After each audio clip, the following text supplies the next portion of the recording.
IAS की तैयारी कर रहे मेरे dear friends, sisters, brothers and my dear family, एक बिहारी सब पे भारी परिवार में यूपीएससी सिविल सर्विस एग्जामिनेशन के honest and successful exam based preparation के लिए जो हमने मैराथन क्लास शुरू की है, उनके स्किल डेवलपमेंट पार्ट में मैं आपका वेलकम करता हूँ। फ्रेंड्स, जब आप यूपीएससी प्रीलिम्स के क्वेश्चन पेपर देखेंगे तो उसमें मिले हुए तरह के क्वेश्चंस पूछे जाते हैं कि पहले कुछ क्वेश्चन किसी सब्जेक्ट के पूछ लिए, फिर क्वेश्चन किसी सब्जेक्ट के, फिर आगे जाके फिर उसी सब्जेक्ट के क्वेश्चंस को रिपीट किया जा रहा है। ऐसा नहीं होता कि एक ही बार में एक सब्जेक्ट का पूछ लिया जाए, फिर दूसरा सब्जेक्ट का, कि 10 क्वेश्चन पॉलिटी के पूछे, फिर 10 हिस्ट्री के पूछे, ऐसे कर करके सीक्वेंस में पूछ लिया जाए। ऐसा नहीं होता, मिक्सअप होता है। वो दिया जाता है हमें कंफ्यूज करने के लिए उस तरीके से कि हम आराम से एक सब्जेक्ट के पैटर्न पर ना सोच पाएं और गलती होने के चांसेस बढ़ जाएं। जो ज़्यादा कॉन्सेंट्रेटेड होंगे वही उन्हें सॉल्व कर सकते हैं। तो इन्हें बीट करने का जो सबसे बेहतरीन तरीका है वो ये कि आप अपना स्किल इस तरीके से डेवलप करें जो सब्जेक्टिव हो। मीन्स कि आप एक सब्जेक्ट को लेकर जब आप तैयारी कर रहे हो स्किल डेवलपमेंट की, क्वेश्चंस कैसे सॉल्व किया जाए, तो आप सब्जेक्टिव स्किल डेवलपमेंट डेवलप करें कि आप एक सब्जेक्ट को लेकर उसके जितने भी तरीके के क्वेश्चंस पूछे जाते हैं यूपीएससी के पिछले कुछ सालों को लेकर, आप उन पर प्रैक्टिस करें, फिर दूसरे सब्जेक्ट पर जाएं, फिर तीसरे सब्जेक्ट पर जाएं। इस तरीके से ऐसे में क्या होता है कि आपको ये आइडिया हो जाता है कि यूपीएससी एक सब्जेक्ट से किस तरीके के क्वेश्चंस पूछता है और कैसे आप उन्हें सॉल्व करेंगे। स्किल डेवलपमेंट की सबसे बड़ी जो खूबी होती है वो ये कि एक तो जो क्वेश्चंस आपको नहीं आता है उसमें भी आप सही तक पहुंच सकते हैं, प्लस ऐसा पाया गया है कि कई क्वेश्चंस आपको आते हुए गलत हो जाते हैं। तो स्किल जो है आपको उसमें भी मदद करता है कि आपको जो आता भी है उसको 100% कॉन्फिडेंस के साथ आप सही कर सकें, सॉल्व कर सकें।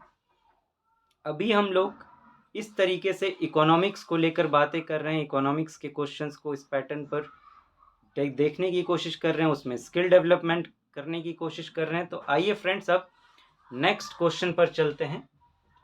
ये यूपीएससी प्रीलिम्स में पूछा गया था क्वेश्चन क्या है? The chairman of public sector banks are selected by the, ये चार ऑप्शन है कि पब्लिक सेक्टर बैंक्स के जो चेयरमैन हैं उनको इनमें से कौन सेलेक्ट करता है। अगर आप ये क्वेश्चन देखेंगे तो आपको लगेगा कि ये क्वेश्चन जो है बिना नॉलेज के सॉल्व नहीं हो सकती, और यही स्किल डेवलपमेंट की सबसे बड़ी ताकत है। क्या आप बिना नॉलेज के बेस पर इस क्वेश्चन को सॉल्व कर सकते हैं? मैं आपको थोड़ा सा टाइम देता हूं, आप सोचिए, देखिए। लेकिन होना ये चाहिए कि ये आपको नहीं आता हो, आपको नहीं पता हो कि कौन सेलेक्ट करता है, तब क्या आप इसको सॉल्व कर सकते हैं बिना नॉलेज के। और अगर आपको आ रहा हो तो आप एक पल को दिमाग से निकाल दीजिए कि जो इसका आंसर है, और फिर आप सोचने की कोशिश कीजिए कि अगर आपको नहीं आता होता तो क्या आप इसको सॉल्व कर सकते थे। हम लोग कुछ सेकंड का पॉज लेते हैं, या आप ऐसा करें, इस वीडियो को रोक लें और फिर आप इसे सॉल्व करने की कोशिश करें। अब आइए हम देखते हैं कि क्या बिना नॉलेज के इसको सॉल्व किया जा सकता है कि नहीं। क्या कहा जा रहा है? पब्लिक सेक्टर बैंक्स के चेयरमैन को कौन सेलेक्ट करता है?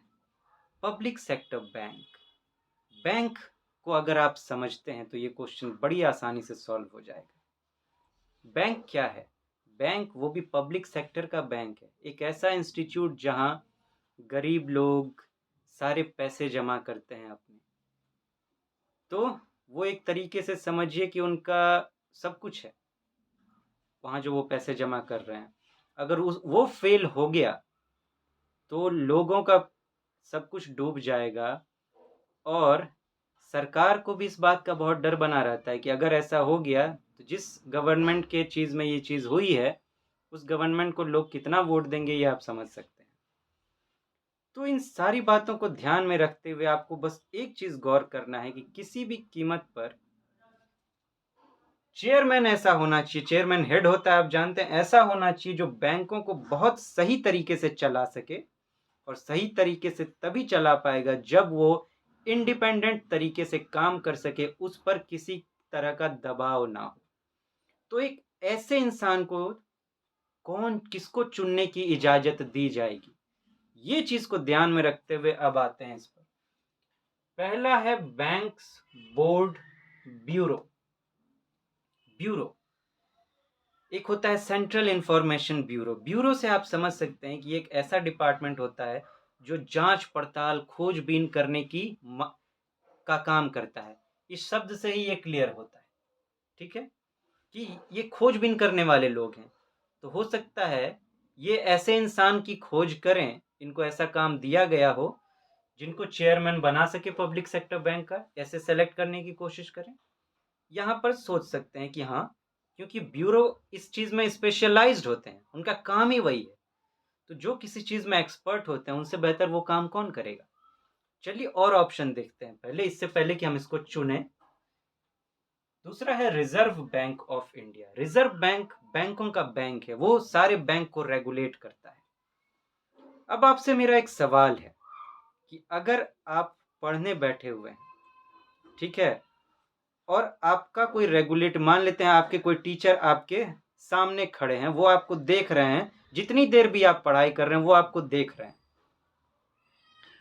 तो क्या आप कंफर्टेबल तरीके से काम कर पाएंगे? आप ये बताइए, सही से पढ़ पाएंगे? फिर होगा क्या, आपके दिमाग में हमेशा टेंशन बना हुआ रहेगा, कुछ गलत ना हो जाए, कुछ ये ना हो जाए, कुछ ये गलतियां मैं ना कर दूं जिससे वो मुझे डांटे। मतलब आप फ्री माइंड से काम नहीं कर पाएंगे, सेंसिटिव तरीके से बिल्कुल इमोशन में आके काम करेंगे। और इस तरीके से अगर आप काम करेंगे तो क्या आप सही काम कर पाएंगे? आप खुद ही सोचिए, बिल्कुल नहीं कर पाएंगे। तो अगर रिजर्व बैंक ऑफ इंडिया, जो कि बैंकों का हेड है, यूं समझिए बैंकों का गुरु है, उसने अगर ऐसा कोई इंसान चुना, तो जो है काम करने वाले बैंक में, उस बैंक में कर्मचारी, वो क्या सोचेंगे, आरबीआई ने अपना बंदा बिठा रखा है यहाँ पर, अब ये हमेशा हम पर निगरानी करता रहेगा, उनके दिमाग में वो टेंशन बना रहेगा, वो फ्री होके काम ही नहीं कर पाएंगे। तो अगर आप इस पैटर्न पर सोचे, अगर फ्री होके उन्होंने काम नहीं किया तो काम ठीक से नहीं हो पाएगा और फेल होने के चांसेस बढ़ जाएंगे। इसीलिए आरबीआई को ये काम नहीं दिया जा सकता। प्लस आरबीआई एक गवर्नमेंट बॉडी भी है, इनको एक एक्ट के तहत बनाया गया है। इन आरबीआई में जो अपॉइंटमेंट होती है वो सेंट्रल गवर्नमेंट करती है, तो एक तरह से सरकारी दबाव आ जाएगा, तो काम ठीक से नहीं हो पाएगा। तो ये तो नहीं हो सकता।